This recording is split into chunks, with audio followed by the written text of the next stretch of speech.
오늘 아침 함께 나눌 하나님의 말씀은 마태복음 5장 8절 말씀입니다. 제가 읽겠습니다. 마음이 순수한 자들은 복이 있나니 그들이 하나님을 볼 것이기 때문이요. 아멘.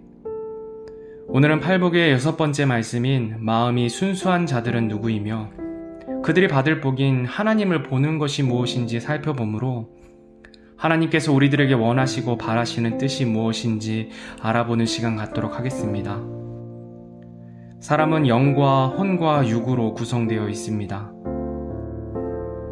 영은 하나님을 바라고 믿고 소망하고 경외하는 영역이고, 혼은 사람의 지정의의 영역입니다.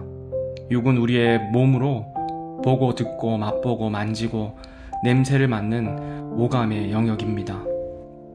오늘 본문에 나오는 사람의 마음은 사람의 혼에 대한 영역입니다. 지식과 감정과 의지의 영역으로 사람이 상상하고 생각하고 기억하고 감정을 느끼는 부분을 뜻합니다. 또한 이 마음은 사람이 의지를 가지고 결심하는 곳으로 사람의 말이나 행동을 결정하는 영역입니다. 그래서 이 마음은 그 사람의 성격이나 성품을 나타내기도 합니다. 사람의 마음은 사람의 중심으로 표현되어집니다. 영과 혼과 육의 중심에 혼이 위치하고 있습니다. 그래서 사람의 마음이 하나님 편에 서 있으면 영적인 것을 추구하고 그 입이 하나님께 영광이 되고 그 행동이 하나님의 열매를 나타냅니다. 반대로 그 마음이 육신의 편에 서 있으면 세상적인 것을 추구하고 그 입이 세상의 것을 말하고 그 행동이 육적인 열매를 내게 되어 있습니다. 예레미야 17장 10절 말씀입니다. 나 주는 마음을 살피며 속 중심을 시험하여 각 사람의 길들과 그 사람의 행위들을 열매대로 그 사람에게 주느니라. 아멘. 하나님께서는 사람의 마음을 참 중요하게 생각하시고 그 사람의 마음을 살피시는 분이십니다. 하나님께서는 사람의 어떤 표면적인 행동을 보기 이전에 그 마음의 중심을 살피시고 그 마음의 동기를 보시는 분입니다. 주님께서 다시 오실 때, 공중재림하실 때 우리 믿는 자들이 받을 상을 주실 그리스도의 심판 속에서 예수님께서는 우리의 삶을 평가하실 때 우리의 행위를 보지 않으시고 그 행위를 한 마음의 동기를 보시고 심판하실 것입니다. 그래서 하나님을 향한 순수한 마음으로 하지 않는 모든 것은 불에 타고 순수한 동기로 하나님의 마음에 합하여 하나님을 사랑해서 행한 것만 남게 될 것입니다. 그렇다면 하나님께서는 사람이 어떤 마음을 갖길 원하실까요? 오늘 본문 말씀과 같이 사람이 순수한 마음을 갖길 원하십니다. 그리고 순수한 마음을 가진 자에게 복을 허락하십니다. 그 복은 하나님을 볼 수 있는 복이고 하나님과 만나는, 하나님을 온전히 아는 복입니다. 요한복음 1장에 등장하는 나다나엘은 예수님께서 큰 칭찬을 하신 사람입니다. 예수님께서는 나다나엘이 자신에게 오는 것을 보시고 참으로 이스라엘 사람을 보라, 그 속에 간사함이 없도다 라고 감탄하셨습니다. 이처럼 예수님께서 감탄하는 사람의 마음은 간사함이 없는 순수한 마음입니다. 복음서에 보면 많은 사람들이 예수님께 나아왔습니다.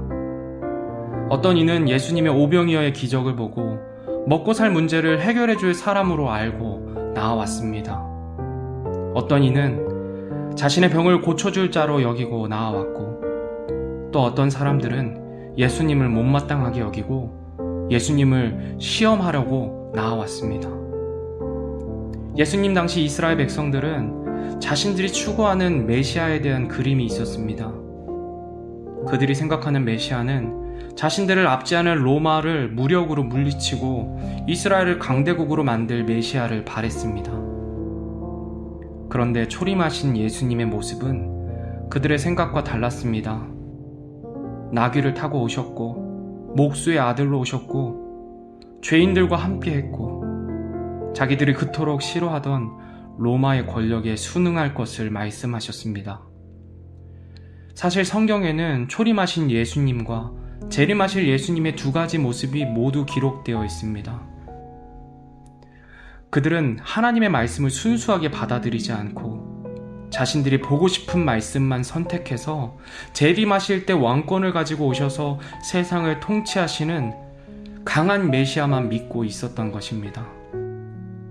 그런데 성경에는 상한 갈대를 꺾지 아니하시는 우리의 질고를 지고 볼품없는 모습으로 오셔서 우리의 죄를 담당하시는 메시아에 대한 기록도 함께 있습니다. 성경의 초림과 재림의 두 부분 모두 하나님의 말씀입니다. 어느 것은 믿고 어느 것은 믿지 않아야 되는 것이 아니라 당장 이해가 되지 않는다고 해도 하나님의 말씀임을 믿고 받아들이는 것이 하나님의 사람의 태도이며 그런 마음이 순수한 마음인 것입니다. 이렇듯 마음이 순수한 자는 하나님의 말씀을 자신의 생각대로 보지 않고 있는 그대로 보는 자들입니다. 자신의 생각에 치우쳐 자신이 좋아하는 말씀들만 믿는 것이 아니라 하나님의 모든 말씀들을 있는 그대로 받아들이는 자들입니다.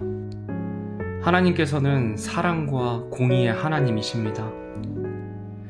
예수님께서는 우리의 죄를 담당하시는 어린 양으로 오셨고 또 장차 심판자로 오실 것입니다.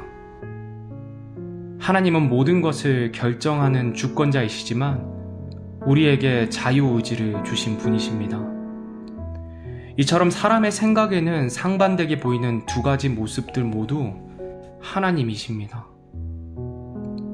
마음이 순수한 자들은 자기 생각을 버리고 자기가 좋아하는 것만 취하지 않고 하나님의 말씀을 순수하게 받아들이는 사람들입니다.